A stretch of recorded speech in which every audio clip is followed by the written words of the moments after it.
quite get me where I want to go, though. It's not quite there yet because it was so bizarre. But go ahead. Well, you recall Dr. Fauci's lieutenant who took heat on the Hill, trying to remember his name, but basically he was caught, avoiding FOIAs, and he made a fool of himself in front of Congress, right? Well, he was the co-author, David Morenz, right? So David Morenz and Dr. Fauci have been co-authors on papers for the last dozen years. And what's funny is you can see them increasingly moving towards the thing of, darn it, why can't we get back to just olden times where we weren't gathered at sports places? We weren't gathered in these massive moving hordes. Really? Oh, yeah. Really? By the time that famous Cell Magazine 2020 article came out, co-authored by Dr. Fauci and David Morenz again, you can see they say this great line, can we at least try to bend modernity to our will? They really thought that they could put forth their hand and stop the Mississippi River, that is to say, a viral respiratory aerosolized pathogen. And somehow that would, that they could physically manipulate a time and eternity to do that. What? I just still don't get this thus saith the Lord attitude they had. That we were never going to shake hands again. Do you remember that one? That time had come and gone. It's so delusional. But I guess my question would be, why do they feel Robespierre had a committee called the Committee for Public Safety. They were going to maintain safety uber alles. Is that something that humans just go through once in a while? A couple of leaders decide safety uber alles is their goal for living, and they're going to save humanity like some sort of messiah, and they are completely delusional in making that attempt because we are biological agents? Oh, absolutely. There's a great book called The Betrothed by Monsini, by an Italian author. And it's basically a work of fiction, but it was based on actual diaries from the plague in the 17th century in Milan. And you see the same sort of things happening there. They burned all their clothes because they were feared of this thing or that thing. With one instance, they talk about, for example, a gentleman in the front pew was seen brushing off his pew with his hand, and they thought that he was spreading the disease further. So they took him outside, and the journal entry ends, "I do not think he could have survived moments longer." Think about all the beatings, the physical beatings that people took because they weren't wearing a mask somewhere. I think this is unfortunately part of human nature. And the leaders in that great fiasco in the plague in Milan, which was far more deadly than COVID, they basically took advantage of it for power gain, wealth, and otherwise. Well, that seemed to be some of what was going on here. But I always take this opportunity to say, examine your behavior during this outbreak. And if you were somebody reporting your neighbor for having a party or screaming at people to mask up between bites, you would not be resisting the Nazi movement. If you lived in Germany in 1935, you would more likely be a prison guard. And it's important to know that and learn it and find and correct course. I am welcoming people who want to correct course, want to apologize, want to get on board. Redfield is somebody I admire, and I think he's doing a good job to try to correct himself. That's all. Pretty simple. But it doesn't seem like a lot of people are doing that. No, I think that's right. I think it's good to be welcoming. For some of these people, though, they should never have a hand in public health again. I think Dr. Redfield is making some great comebacks, and he's actually, he was early on talking about the impact that this would have on kids. It looked like he was doing those CDC discussions from, a locked case down in the CDC basement. But at the same time, there is welcoming room for these people. But a lot of these folks, they need to step back and never touch public policy again. Well, public health generally needs some barriers, constraints on their behavior. Have you any theory about how we do that or what those constraints should look like? Well, I think there's going to be a lot of room for that discussion now. What a difference a year make. I think we spoke maybe last year, and I was kind of in the camp of Governor Ron DeSantis, who was a great champion for a lot of anti-COVID policies, proving things right and wrong this way and that. And I had hoped that his candidacy would help bring light to the recompense that we wanted, for the even retribution for the changes that we wanted, so our kids and our grandkids never have to go through that. when his candidacy lost there, I dutifully signed on board. I'm a good soldier myself in the Republican Party, and I signed on with President Trump. But I didn't held high expectations that we would make it. But here we are with nominations: RFK Jr., Jay Bhattacharya, Marty McCary, all those people you've had on your show, and we have an incredible once in a life opportunity to see some significant changes. 2 years Yes. ago, Dr. J came with us on the Hill. We roamed the halls of Congress, and we sat down. We talked to people about the changes we wanted to see at the CDC. One of them is pretty basic, which is the people that make the decisions about the grants of the CDC were also making the policy recommendations for the White House COVID task force. And so, for example, Dr. Fauci, Dr. Collins, both sat on those committee giving away billions of dollars. The chances of, let's say, a study that might come out against masking getting any funding from the NIH were zero, because you can't have the policy people look embarrassed and giving money to funding stuff that counters their policy. So having a separation of those powers is a great example of things that we can see change.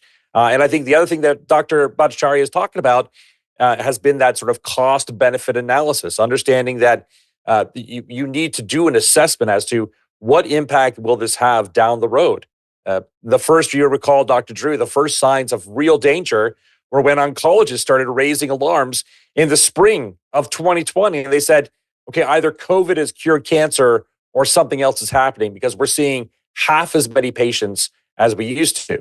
And the reason was that people weren't visiting their doctors, were too scared to go to the hospital. And that compounded. In some cases, we saw drops of 70, 80% in the number of diagnosed cancers or specific very fatal diseases. And this was just tragic.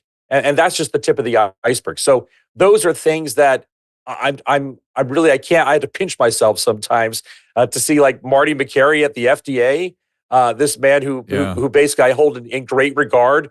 And these are people that are not over their skis. They are well-grounded, well-credentialed, well-published people.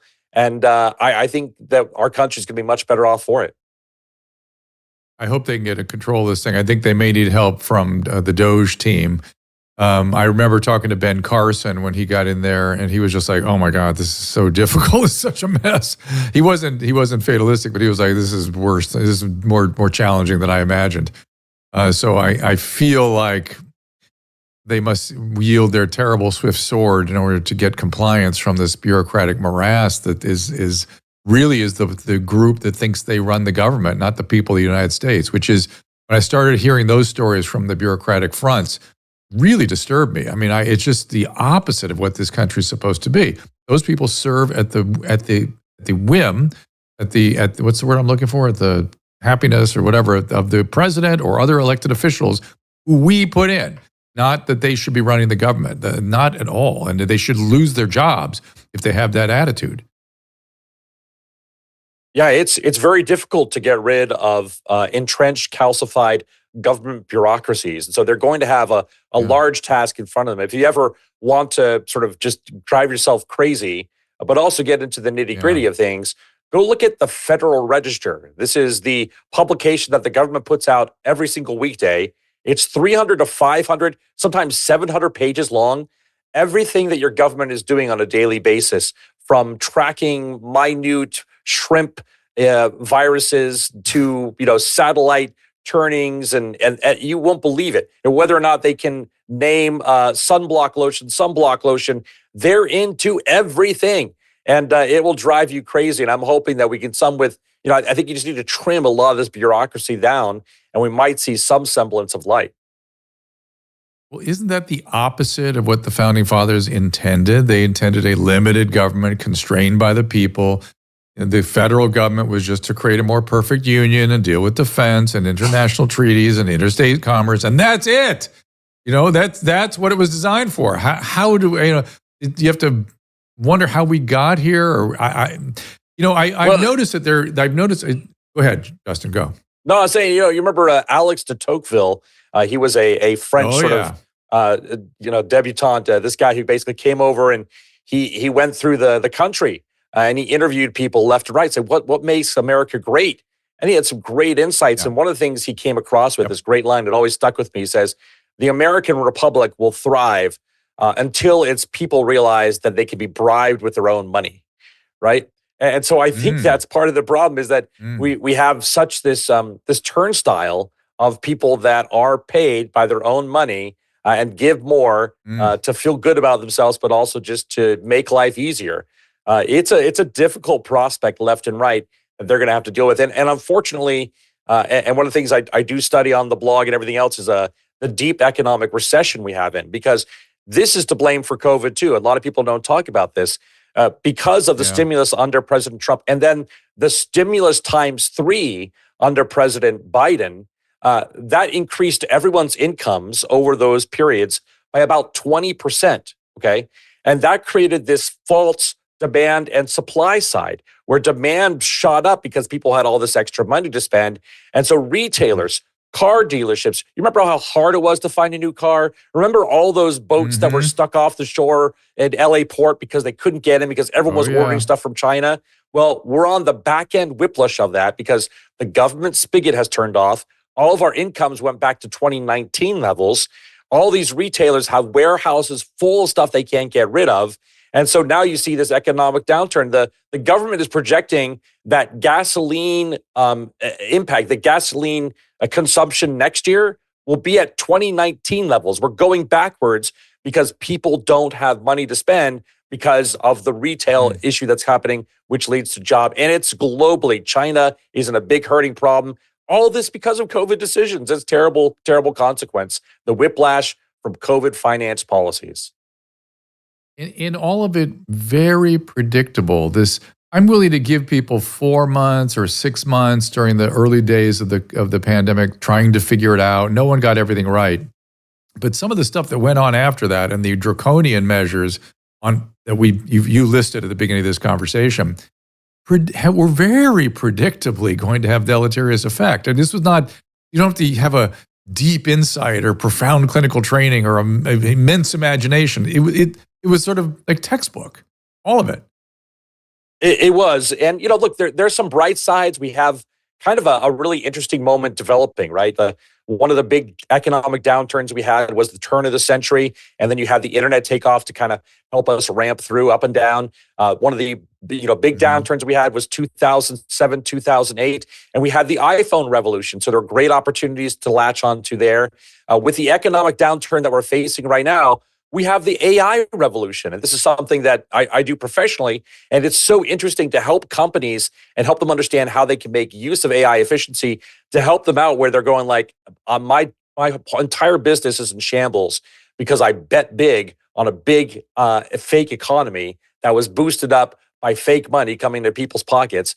And now I don't have it. So I'm actually going out and one of the other things I'm doing is I'm having fun with AI too. We just launched a new website called newsy.com, NEWZY.com. And it's a parody website, and it's all built by AI. All the articles there are written by AI. All the videos that we produce are AI videos, and we have fun. So we had one the other day that went viral where we told liberals who were really upset about the election results that we can find a way to cryogenically freeze you, and it'll cost you this much. And we'll give you a discount in case J.D. Vance wins the next year after you. So these are things that I think people are going to have. Really they're going to have to take shelter in some really warm, good fun because the next few months, the next few years are going to be difficult. I hope the Trump candidacy, the Trump presidency, the Trump campaign are ready for this because I don't think they realize how dire the financial situation is. A couple of comments. I hope we come up with the energy sources, nuclear, to maintain your AI revolution. Let's see how that goes. And I have a historical memory from the Biden stimulus, which following that I was walking through the city center in Las Vegas, and there are all these high-end stores in there, and there were lines upon lines of people shouldn't have been buying it, Louis Vuitton and Prada and the watch stores and stuff. And I just thought, oh, this is a catastrophe. That to me will always stay with me. And the other thing back to, this is what I want to actually talk about, which is back to de Tocqueville. He also had the insight that the local practice of democracy was why America worked, and the limited government at the federal level, the federation, the federalism was limited. And it seems like one of the dividing lines that has developed between right and left is the left seems to believe that people need some sort of centralized authority to constrain their behavior because they'll behave badly, and that centralized authority will be benevolent. Never mind the fact that never in history has that been true. Never, ever, ever. But okay, fine. And then on the other side, you have the right saying, no, leave me alone. Let's decentralize. Let's have more freedom. Let me watch Justin and what he does, and maybe I'll learn from him, and that's how I'll make my decisions. It seems like that's a big sort of philosophical zone that we've fallen into these days that is dividing the two parties, no? I think that's right. I think, as Tucker Carlson notes, a lot of people in these big blue towns stay up late at night, just biting their teeth and really upset that someone in deep red Utah or Iowa, isn't giving, some trans youth the time of day, right? And isn't, defending that right and going to the hilt and everything else there. Whereas the rest of us are just like, look, I don't have time to think about you. I don't think about you at all, as they say in Mad Men, right? And so those are things that I think we need to come to grips with, is that there's an immaturity, because that's kind of a middle school type of thing, right? You worry and you have this external sort of visage that everyone is thinking about you. And if only they would think better about you and your friends and everything else there, everything would be fine. That's right. Therefore, the government must force them to think on those things. And in reality, it's like, look, there's just no time for that. Time to live your life. Well, it's funny. I was listening to a French radio program this morning, and for the first time, I heard a full-throated defense of what has happened in this country and a strong recommendation that the French move this direction. And they framed it as, instead of this populism and all the crazy rhetoric we've had forever, is this one guy just said, look, it's the restoration of reality. This is all about reality coming back. And the French need to get into reality as well. And they don't think Macron is in reality necessarily. They do like the new prime minister recommendation, who seems like an old school guy. Mm-hmm. But reality's back. Pragmatism is back. Common sense is back. That's what. And because there's been such a massive disconnect between the government and the lives of the people who just want to keep their head down and take care of their family and deal with their friends and move along, which is a commonsensical approach to living. Yeah, look, a lot of people, are completely flustered still as to why President Trump has been so successful. And I think I could sort of vary a phrase from the good book, which is that authenticity covereth a multitude of sins.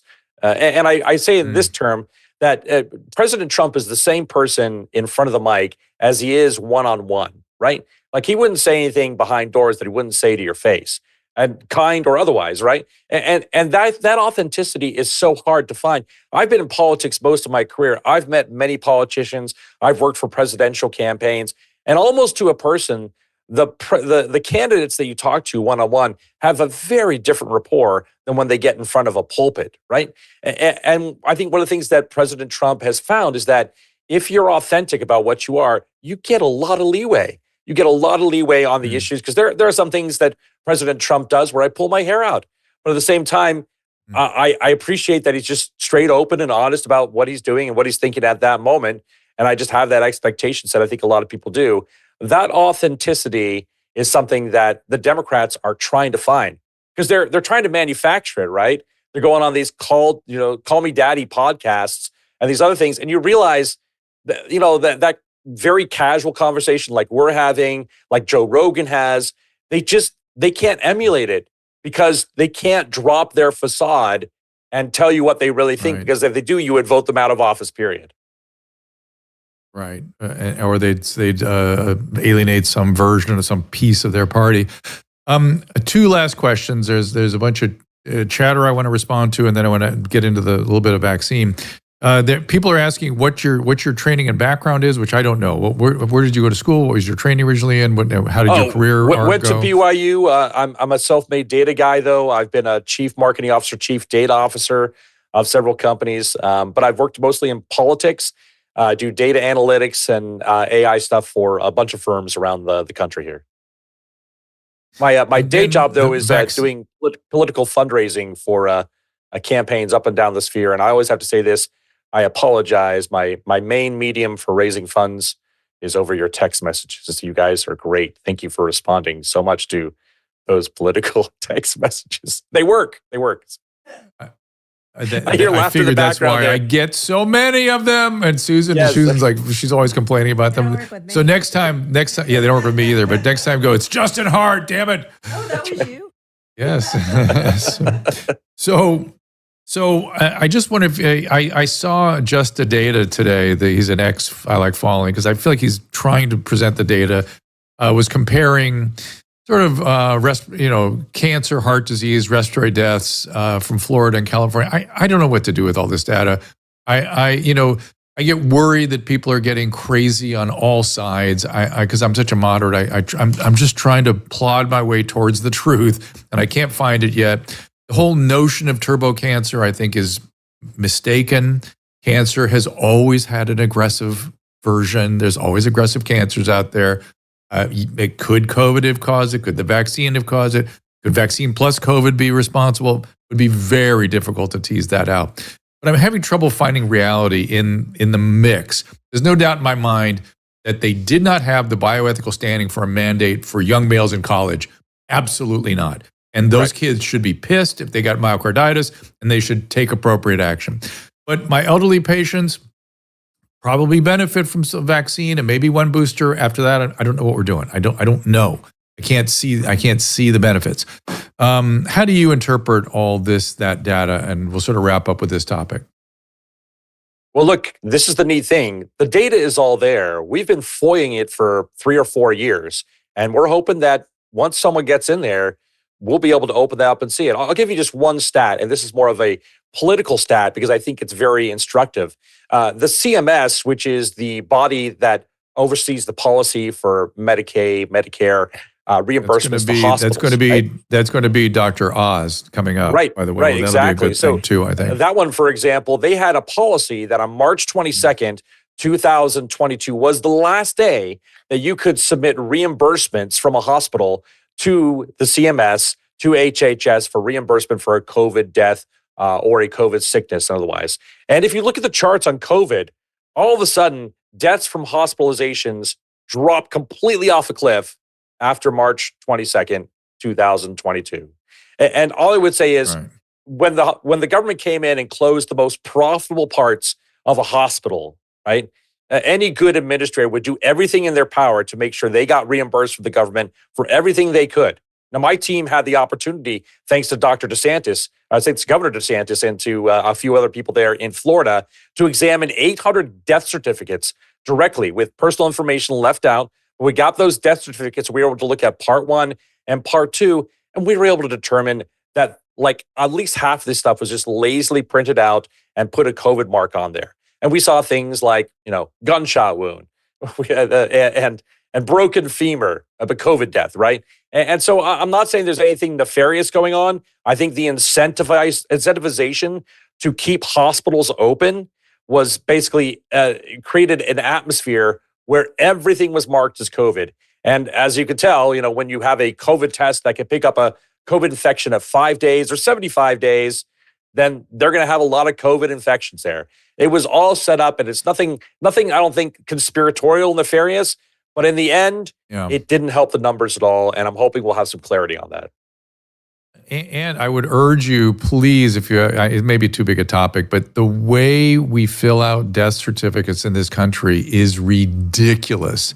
It's not reflective of the causes of death. It's random. Physicians their arms are twisted to fill in certain ways to prevent triggering coroner's cases or autopsies, or keeping families in distress for weeks before the body can be released.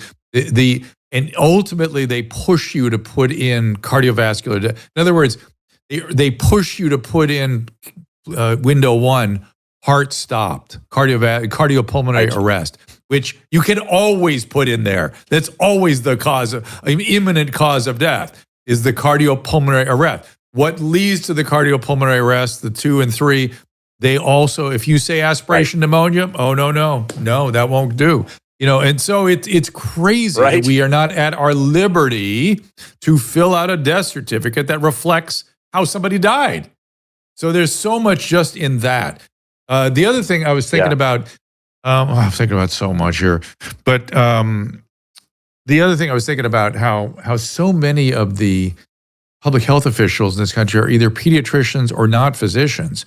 And that's got to change. That's a real problem because pediatricians are not good. I would never make a pediatric decision. I don't know how to make pediatric decisions. Pediatricians don't know how to make adult medicine decisions very well. And that's where a lot of some of the excesses came in. Yeah, look, this is a difficult situation. You can see as demographer, I can look over to Japan, for example, and the worst case scenario is coming out of med school in Japan and thinking, oh, I want to be an OBGYN. No chance because they're not having any kids over there, right? And we're going to be suffering the same sort of thing here where, what is the incentive for anyone to come out of med school and say, oh, I don't know, I'll go to, children's pulmonary medicine, right? It's such a specialty. And then in the end, no one's having any kids. So what am I going to do there? It's a difficult prospect for doctors. We got to have more kids. I've got 9 of them, Drew. You want a couple here? And then I think in the end, we'll see. I was just going to say he has 9. Wow.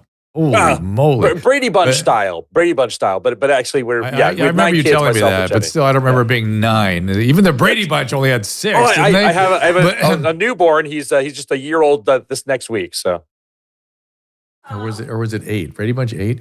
But amen. When I put his bio on the show, I couldn't figure out the right number because we had one from like 7 kids or 8 kids. So I wanted to put somewhere between 7 and 12 children. Every year.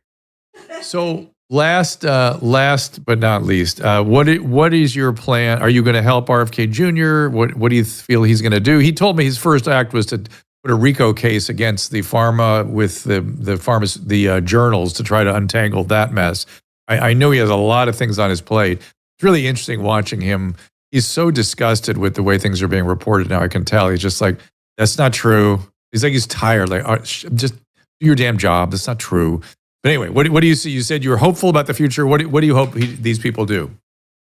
Well, I'm hoping that they get in there. It's going to take a little bit. My wife, Jenny, who I really do pride in, keep me sane and everything else, says just take your time, have some patience.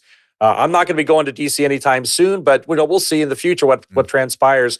We would love to help in any sort of way we can. We'll be on the sidelines, rooting people on and getting them through, the commission process.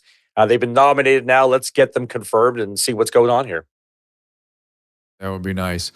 Justin, I appreciate you being here.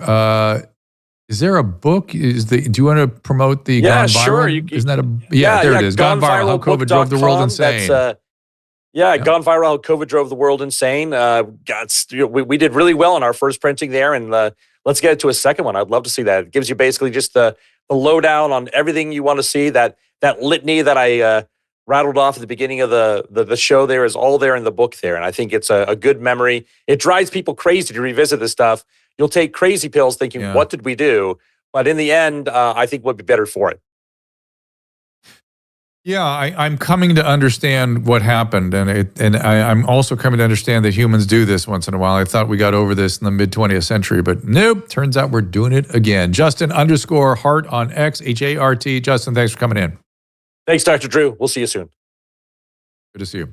Coming up, Josh Bernstein. You can follow him on JBU Show, and .com. He is not on X. I beg your pardon. I think I earlier said he's on X. He is not on X. It's jbushow.com. He is a political commentator, former news anchor. He has a book. It's called Preserving Liberty, Bold and Brave Solutions to Save America and Create Permanent Freedom. There it is. And there he is, and he'll be with us right after this. Wellness Company knows that taking charge of your family's healthcare is a top priority, and being rationally ready, and who knows what the future will hold for us. Now TWC has a service to cover your family's medical needs, including and especially prevention. For just $100 a month, the One Wellness Elite membership includes 2 free medical-grade nutraceuticals per month, free prescriptions for over 800 of the most common medications, access to concierge telemedicine available at a moment's notice, and a 15% discount on all supplements and the emergency kits. 15% off the emergency kits. That's quite a saving. So if you're spending $100 or more on supplements and meds every month, this plan will already save you money. If you sign up for a year, you'll save $200. And when you use the link, drdrew.com/CWC, you'll get 10% off the first payment to the One Wellness Elite membership. Check out One Wellness at drdrew.com/TWC and get 10% off your first payment. drdrew.com/TWC. It's all there.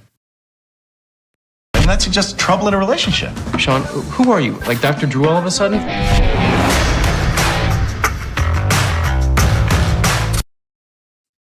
Stocking stuffers, back away from the candy canes and sugar cookies because beef sticks, much healthier.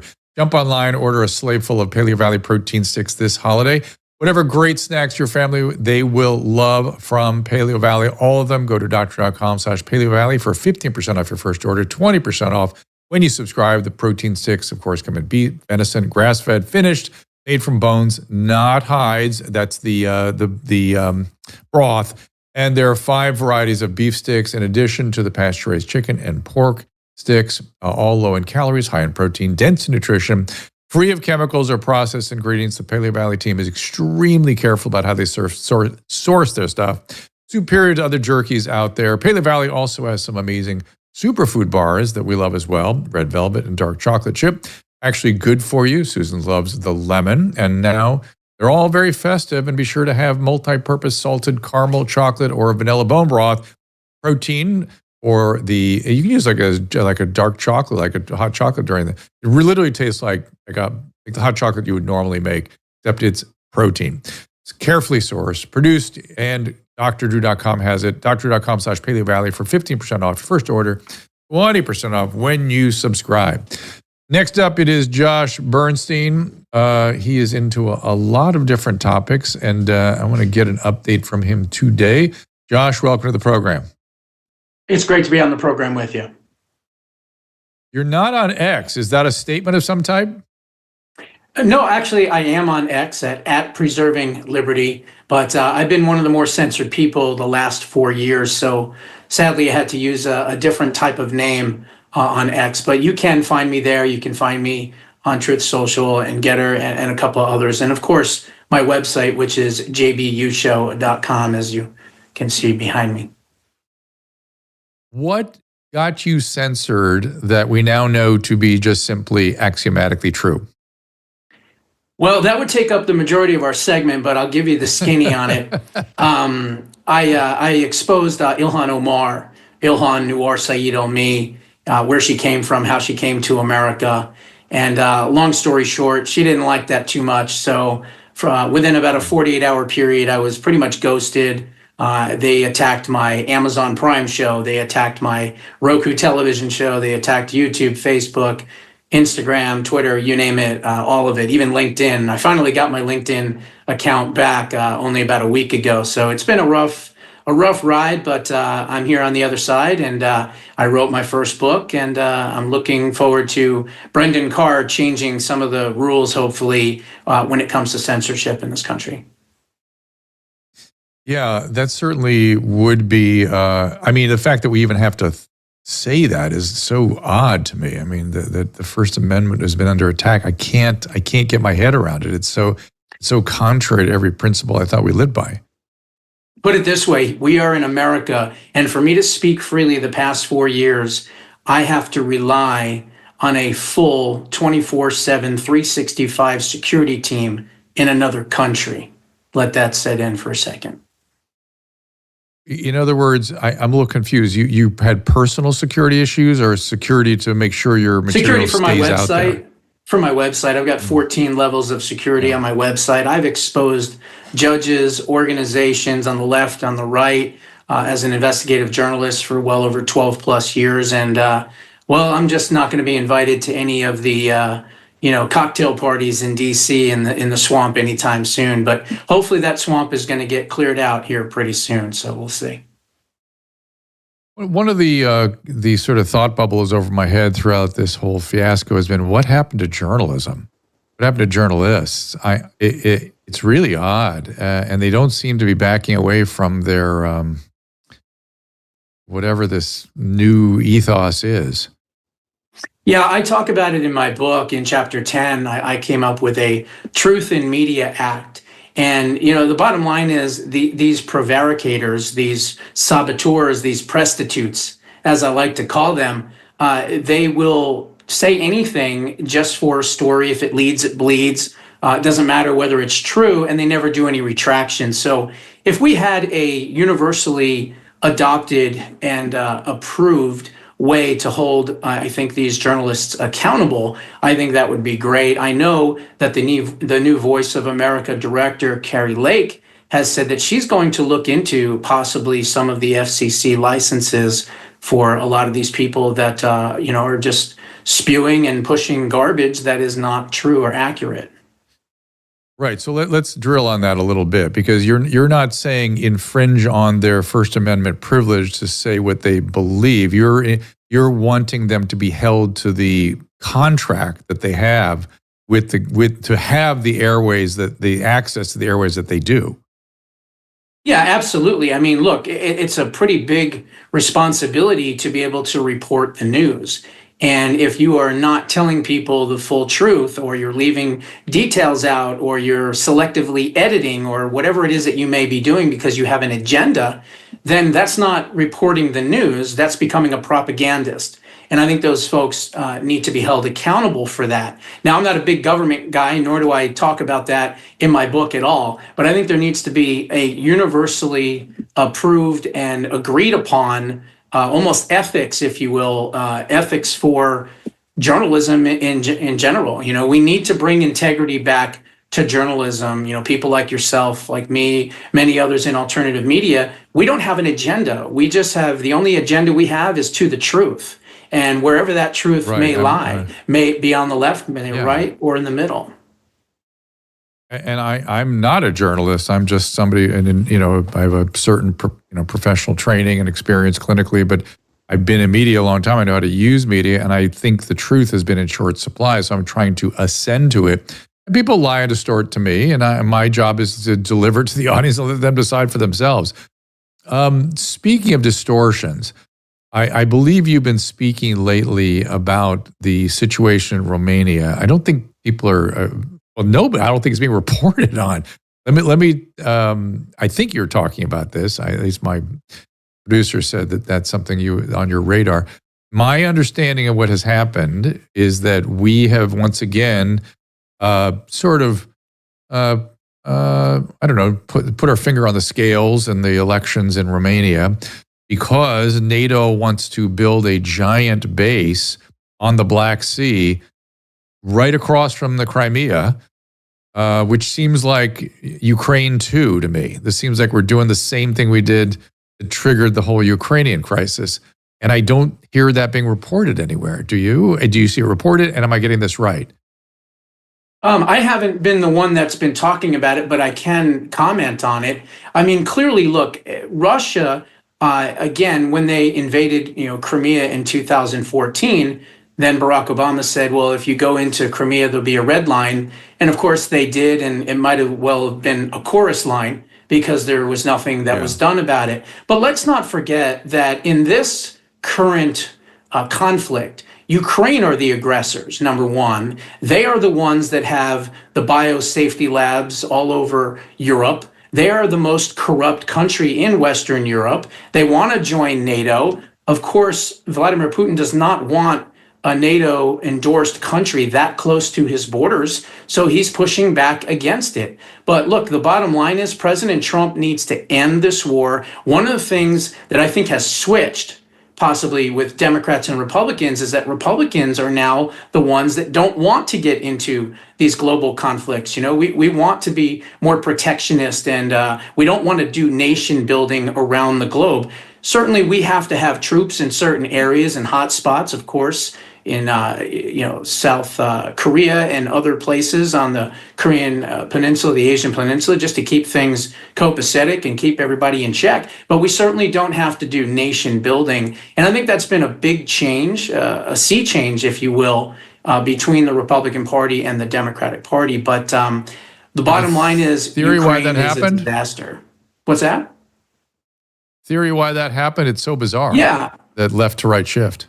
Yeah, I could clearly see that the left has been talking to themselves and not real voters in the country, number one. Number two, you've got the military-industrial complex. You've got the Raytheons. You've got all these different organizations that are making tons of money. I mean, there's money in war, let's face it.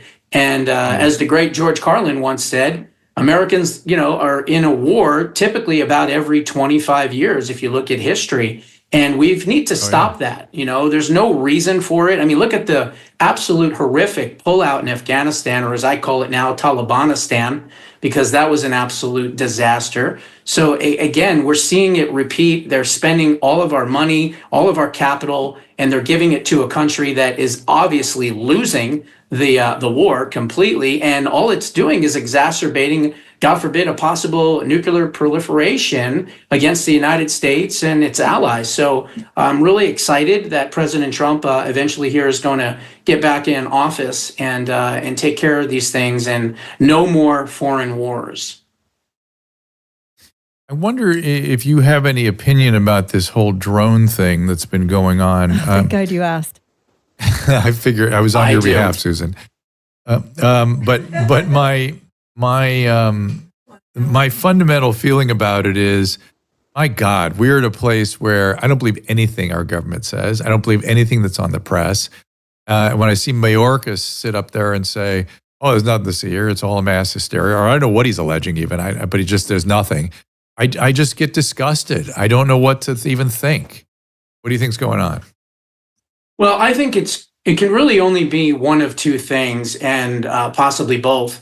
I think it's either Iranian intelligence and Chinese intelligence, or worse, both of them. Let's not forget that many years ago, Iran shot down one of our drones, and they were able to collect the wreckage and then reverse engineer the technology. So there's no question that they were able to do that. And what if they were able to enhance it? We're hearing stories about these drones being spotted and then disappearing, or even cars slowing down when they're in the vicinity of these drones. So who knows what's going on? But the Chinese, of course, let's not forget, with their balloons all over the United States, traversing our military installations, looking at our land and everything else. I talk about that. The China Syndrome is the chapter in Bold and Brave Solutions to Save America and Create Permanent Freedom, Preserving Liberty, my book.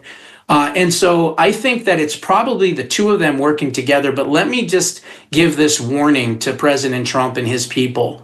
I would be very, very careful about the inauguration. I think that the inauguration ought to go inside in a secure military facility. Do the swearing in early with a witness. John G. Roberts obviously does that. And then from that point, I would then immediately order the military, once he's sworn in, to shoot down these drones and get them out of the sky, because I'm very worried that him at the Washington Monument outside at this inauguration, and not just him, his entire cabinet would be there as well. If God forbid that these drones did some type of operation or strike against him, I mean, you could wipe out the entire cabinet, not just him, all of MAGA in one shot. So I would tell President Trump to be very, very cognizant of that and be very careful. And we will pray for his safety and, of course, his entire cabinet's safety for the inauguration.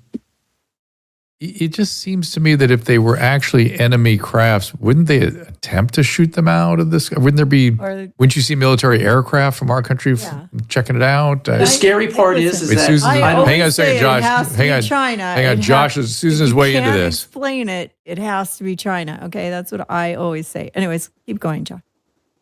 Yeah, I think she's correct. It more than likely is China or Iran, or possibly both of them working together. I think right now this is, reconnaissance. If you want to know the truth, I think they're looking at the landscape, where the buildings are located and all that. And this could be a dry run. The scary part is that I believe that our government absolutely 100% knows where these drones are from, who's operating these drones, and what their possible mission might be. And yet they're not doing anything about it because I'll say it publicly, I think they possibly could be complicit in it. Ooh. Of course. Describe more what you mean there. Well, look, I mean, this government has tried to impeach this president. That didn't work. They have tried to assassinate this president, or people around this president have tried to do that. That hasn't worked. They have tried to frame this president. They have tried to do everything. And I just can't sit here with a straight face and think for the life of me that they're really, truly interested in a peaceful transition of power. My God, I hope they are. I hope and pray they are. But again, why are these drones? This is not one or two drones. These are not Radio Shack, whatever you call it. I'm trying to think of the store, Best Buy. These are not those types of drones. These are drones the size, as Sean Hannity pointed out a couple of days ago, the size of dining room tables or possibly even small SUVs. I mean, these are major drones. So they've got to be military types of drones. And so if they are, why aren't they being stopped? Why are instead Mayorkas pushing over to the states saying, hey, why don't you do something about it? Why don't you shoot them down? Why don't you do this? Why don't you do that? Instead of the government doing it. So I would be very leery of this government on the way out. They are doing some horrific things. 8,000 plus pardons. That is 4 times more than anyone else in U.S. history has ever pardoned people. So they're doing some crazy things, selling off our border wall for pennies on the dollar. They're evil. They're just evil, and I'll say it. I'm hoping that most of those thousands were just sort of BS cannabis, offenses that stuck people in prison for long periods of time. But I don't know who this is yet, and I'm worried about it.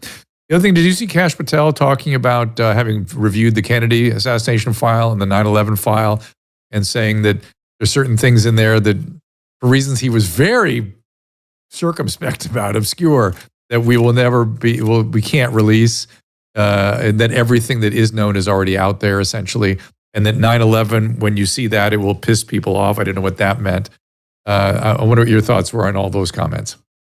Yeah, I did see that. He was having a discussion with Glenn Beck at the time, and Glenn Beck asked him, so tell us about the JFK papers. And he basically just kind of said, look, what we basically already know is really what's out there. There's not too much else besides that. But as he did mention, there is some information pertaining to 9/11. My guess is it's probably having to do with Able Danger, the secret program at that time. And let's not forget that 9/11 was able to happen because of Bill Clinton and Jamie Gorelick putting up a wall between the different intelligence agencies. So maybe we'll find out more why they allowed 9/11 to happen. They put up a wall in terms of sharing of information? Sharing of information between the FBI, the CIA, the NSA. Why they did that, I have no idea, but they did do that. And a lot of the... Look, it might have been, I could see it having been benign intent. Like they probably looked at the securities apparatus and said, it's getting out of control. Let's try to isolate them in different camps so they can't gang up on everybody. To me, it could...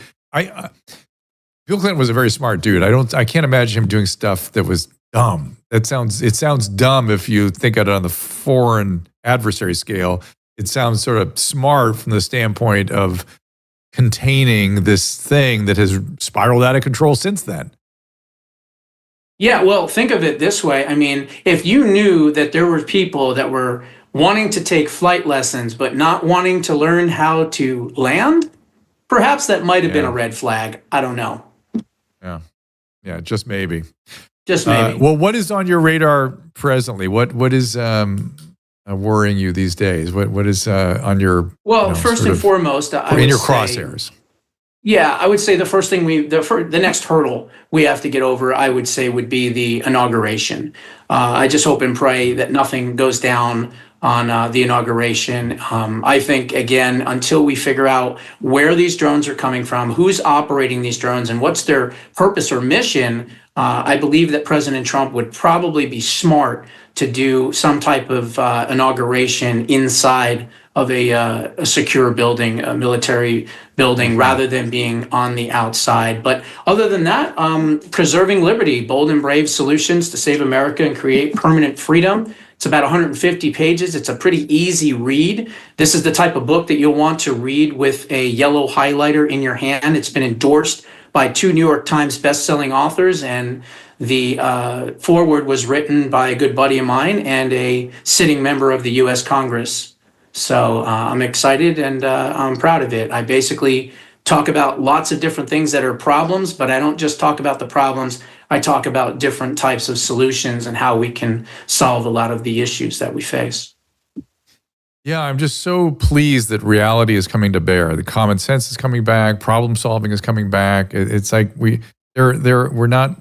I don't know. We're in reality. We're back in the awakened from a delusional mass formation, awakened from sort of this weird preoccupation and fear of God knows what, of everything.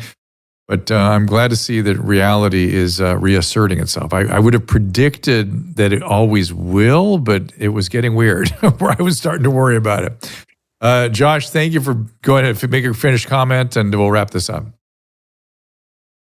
Yeah, just as far as talking about RFK Jr., I know that they were talking to him today and grilling him today in Washington, but he can be the most consequential Kennedy almost in history, other than maybe, his uncle JFK, if he's able to transform our public health, our water supply, stop running ads on television and radio for pharmaceuticals and things like that. There's only 2 countries in the entire world, New Zealand and the United States, that allow that type of advertising. So that needs to stop. And then, of course, I think we need to hold these people accountable for what they have done, for the lies that they have spewed, and, for the censorship, for the mandates, for so many different things. I talk about it in my book, and I do chapter 7. I talk about lab leak versus natural origins. And clearly you can tell 100%, I use their own emails against them, that indeed it was a lab leak. Whether it was malicious or not, I guess we'll never really know. But I think there's a lot of things you can do. Repeal the 1986 Vaccine Injury Court, which is really a wink and a nod to the big pharma industry, because it's almost impossible to even submit a claim. It's very cumbersome. And of course, they look for ways to deny those claims as well. So if he can do a lot of those things, change our food supply, change our water supply, make us more healthy, I think he can be an incredible and consequential Health and Human Services Secretary. I completely agree with you. I worked a little bit with his campaign, and while I didn't formally endorse him for president, I just kept saying, this man needs to be in Washington. This brain, he needs to be looking at things. He's very good at unraveling complex systems and looking at adulterating influences on those systems. And God knows we have a lot of that. Josh, thanks for being here. We appreciate it very much. Thank you. Anytime, any topic. You got it. Excellent. I love that. Anytime, any topic. We will call on you again. I want to talk about drones. I figured. So if Susan maybe you can have him on your show, Susan. You know what I mean? Oh my God. Yeah, it'd be interesting for him to throw some of the stuff he knows out to your peoples. This time I thought, they're just, it's the U.S. government. They're testing it. They're doing something. They're searching for something. And then I said, but it's probably China, because if you can't figure out what it is, it's got to be China. And I always joke when I say it. Yep. But the fact that he said that, I was just like, well, Anytime, any topic. I like that. Anytime. So let's put up upcoming. I'm very excited about tomorrow because my friend Gad Sad is coming in here. He's going to tell you his sneaky effer. I don't think we'll be able to say the full words. Seth Dillon in here. Matt Waltz, he's got a great program for the veterans, and also a Navy SEAL coming by. Jeff Dive, I think that has been rescheduled again, but he's coming in, I think, into our home here. January 23rd, Salty Cracker. Obviously, we have a new year scheduled to kind of book up here. Lots of interesting guests Emily Barsh and I have been talking about. So there's plenty of people for us to interview. But do send us any recommendations to contact@drdrew.com. Love to see you there and take your recommendations. And we're interested in expanding our guest base. Susan, anything more on your front? Is your show is going to be down for the holidays? Yeah. Okay. All right. So we could do some, I don't know. We're kind of dark for the holidays. We are expecting a grandchild. Not in a dark way, but. We're expecting a grandchild any minute, so it's keeping us sort of on tenterhooks, as they say. Yes. And so we don't know what to schedule and not schedule. So, and then Christmas on top of that. Right, Christmas on top of that. So we apologize if the schedule seems a little vague or scant. That is what that is all about. But we are fully committed to you and this program. We love doing this. We appreciate you all being here. We appreciate our sponsors that allow us to keep this ship a-rolling. Let me look at. Somebody's saying I am spreading Russia propaganda. Okay. Did you even say the word Russia at all today? I don't think you said the word Russia on today's show at all. Maybe that Romanian thing I had heard was Russian propaganda. And maybe it is. Really, it's that my grandfather was a sergeant in the Russian army, and they're still talking to me, is what it is. They're still speaking to me from Putin's office. So go ahead and spread. Exactly. You should be skeptical of everything, everybody. Let's see. Looking at what you guys. Oh, there's a lot of fighting on the. I'm spreading Chinese propaganda. Are you? Is that what they're saying? You're spreading. No, but I am. Okay. Yeah. Okay. I can't believe he said that. I was just like, who said that? Gosh. Oh yeah. It was China and Iran. Oh yeah. Well, I don't know what it is. I don't know what it is, but I look. And I want to say this. It could also Here's what. It's driving me nuts, Caleb. I want to say this. It's driving her nuts. She said that, and this whole thing could be a mass formation. It could be a mass hysteria. It's possible that there were a couple of drones that people got some pictures of, and then boom, blew it into a mass hysteria. Because I don't know. I saw sort of radar maps of 50 drones coming to shore. I see them flying over. Well, and we have some people we know who took pictures that it seemed legitimate. But one of the possibilities is that this whole thing is mass formation. Yeah, so, but like if they were spying on New York from Jersey, because that's a perfect vantage point. Susan, we don't know. But I do believe it's something. And as soon as the government denies it, I am especially prone to believe it's something. What are you putting up there?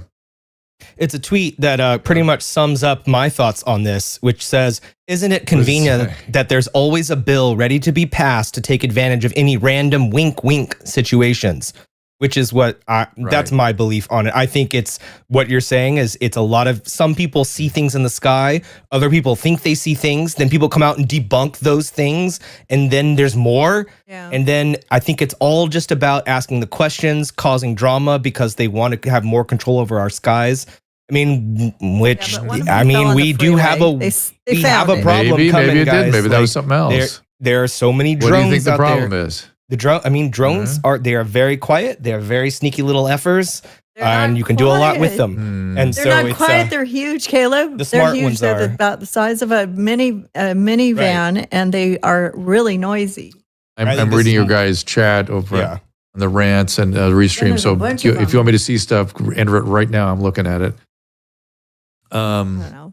The people that my friends who have seen them a couple nights in a row, they're like, look, they have videos of them. I can hear the engines. They're like really smart people. That's the thing is they could get really smart people. It's like, I mean, I think we've talked about this before with Daniel Lazar, I believe, is the guy that saw the UFOs. And the theory that a lot of people think is that, yes, he actually did see alien bodies and UFOs, but because it was a government plan to fool this one expert by doing a very large, but who knows? I see something here. Rolls Tender wanted to know why I brought up the Romanian election. Well, because my grandfather, the Russian army, is speaking to me directly in this earpiece. No, the reason I brought it up is I heard about it on another podcast, and I thought, oh, that's interesting. Is that real? Is that not real? Is that what's happening? I don't know. And I just brought it up with Josh because I figured he'd have an opinion, and he did. His opinion may be accurate. It may not be. I don't know. I just, know it just blows me away because I think it could be because if it's not explainable, you're sneaky. okay. Well, I'm looking at your comments. I'm going to little go over to the bastard. Restream very quickly to see if you guys have anything there. But, We'll let you know when the we do baby need to comes, protect Bond. Our president, he can't just go out and flail in the wind. Not going to be good. That's right. Martin is angry with us for interrupting the guest. We have a problem technically with a delay here, and so there's inevitable talking over each other. We I can't may do have anything about that. interrupted She just did it over me. That's a different thing. But we apologize for that, and we Taking try. responsibility. There it is again. We try to minimize that talking over thing, but it's inevitable. Let's see. So somebody's saying I was wrong. We wanted to build a base there. It's already there. Yeah, Jay Wink, but I heard that they were going to build something larger. I don't know. Listen, by the way, what do you all feel about the Crimea? I mean, the Crimea was Peter the Great's. It would be literally like somebody taking over Washington, taking over Jersey. Boston Harbor or something. You know, it Taking was. over Jersey with It was, drones. you know, that was Peter the Great's, you know, really his big thing was the bases there in the Crimea. I'm looking at you guys. All right. Oh, I was paid to make it. Roll Center is like, I was paid to mention it. Oh, that's what the theory is now. I was paid to mention the Romanian base. Yeah, that's it. That's the ticket. I wish you were. That Boundaries of- Romanian Probably propaganda quit. dollars. Famous Yeah, for the it's- well, it's the propaganda Russian money army. Doing the pipeline. show if you got paid. And the People's Liberation Army from China, they get in my ear once in a while too. Yeah. And if that were true, my wife would have a psychotic break. Actually, what would happen? If you So, took one penny from China, Susan would be out of here. Oh, man. one, not forget a penny, just one, Even- one One breath piece of of air. information. Yeah, right. So, Caleb, do you have plans for the holidays? Are you kids getting excited? Yes, yeah, they're really excited. We're doing the Elf on the Shelf thing, so imagine my having son is 9? right at that I age, bet. just searching for that Poor elf, Justin has 9. and Aw. we keep telling him, you know, I keep telling my wife, look, because we doing that thing with the elf where it's like the elf is watching you. You can't go and push your little sister over. And I'm like, if he's still doing this stuff by next year, I'm bringing out the Krampus. We're going to be a Krampus family. Because Oh my God, that's What is so. that? Krampus was the guy that gave children cold stuff, right? and he looks like Or this damaged or ghoul hurt looking, kids this or something. horrible looking Yeah. like ghoul with like a dripping cloth on him, and yeah, and one of our wife is uncles brutal. did that Krampus to his sounds kids. Like her, and yeah. There you Wait, go. What happened to Santa? I thought Santa used to do this for people. Now it's an elf Oh, on a Krampus, shelf. I think, is the No, no, anti-Santa, well- I think, kind of, in a way, in some, Yeah. like, I think it's a German or something like that, I forget. And somebody, a salty something on the brand said, I knew Drew was a Ruski. No, we're actually Ukrainian. We are Ukrainian and Belarusian. And my grandfather was stuck. You didn't have a choice about the army. And then when Stalin he was doing his thing in the Ukraine, we were part of we avoided the Holodomor by being part of the exodus of this country from that region. And there were many, many, many hundreds of thousands of people that had to find.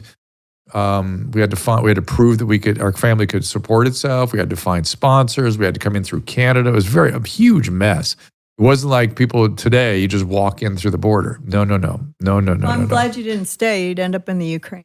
I would have been. Well, yep. So, all right, we're gonna wrap this up. Well, you Thank you wouldn't, all for but being here, anyway. Caleb. We'll get you back to Krampus and the kids. And you're tormenting and abusing your kids, or I think maybe it's your wife's invention. She's But, making me we no, will be- she's like, no Krampus, Caleb. We will be here at 3 o'clock tomorrow. Seth Dillon, and then Gad Sad, my dear friend, and he's gonna. Caleb, can we say the word effers? He has this whole theory about sneaky effers. You can say it now, but probably not in the first 5 minutes of the show. Well, otherwise, the advertisers get mad. But It's yeah, called the, after that, you can find it. It's called the sneaky fuckers theory, and it's essentially that men and mammals, a way to get around the alpha males, pretend to be very feminine and female-like, so they make the females feel comfortable, and they join the female horde or pod, and that's how they become the sneaky fucker. That's how they get access past the alpha male. And he has a theory that sneaky fuckerdom has been extremely active in the last 10 years or so. So we'll hear from him. And then Seth Dillon. And that will be our last show going into the holiday. Is that Might correct, learn something everybody? here tomorrow. Oh, are we going to do something on Monday or Tuesday? No, the next week? No. So this will be tomorrow. Yeah, you will learn something. Gad is an evolutionary biologist. He knows what he's talking about. He's written a book called The Parasitic Mind that I suggest you read. Sorry for the strange start on this show, but hopefully it won't happen at the holidays. I already forgotten what our The problem was. restream and The restream was the wrong. weird. Yes. wrong Well, now it says caption. Justin Hart. Caleb fixed it. He did. And you can view links by taking a picture of that QR code on the screen right now. And we'll see you all tomorrow at 3 o'clock. Gad Sad joins me. Ask Dr. Drew is produced by Caleb Nation and Susan Pinsky. As a reminder, the discussions here are not a substitute for medical care, diagnosis, or treatment. This show is intended for educational and informational purposes only. I am a licensed physician, but I am not a replacement for your personal doctor, and I am not practicing medicine here. Always remember that our understanding of medicine and science is constantly evolving. Though my opinion is based on the information that is available to me today, some of the contents of this show could be outdated in the future. Be sure to check with trusted resources in case any of the information has been updated since this was published. If you or someone you know is in immediate danger, don't call me, call 911. If you're feeling hopeless or suicidal, call the National Suicide Prevention Lifeline at 800-273-8255. You can find more of my recommended organizations and helpful resources at drdrew.com/help.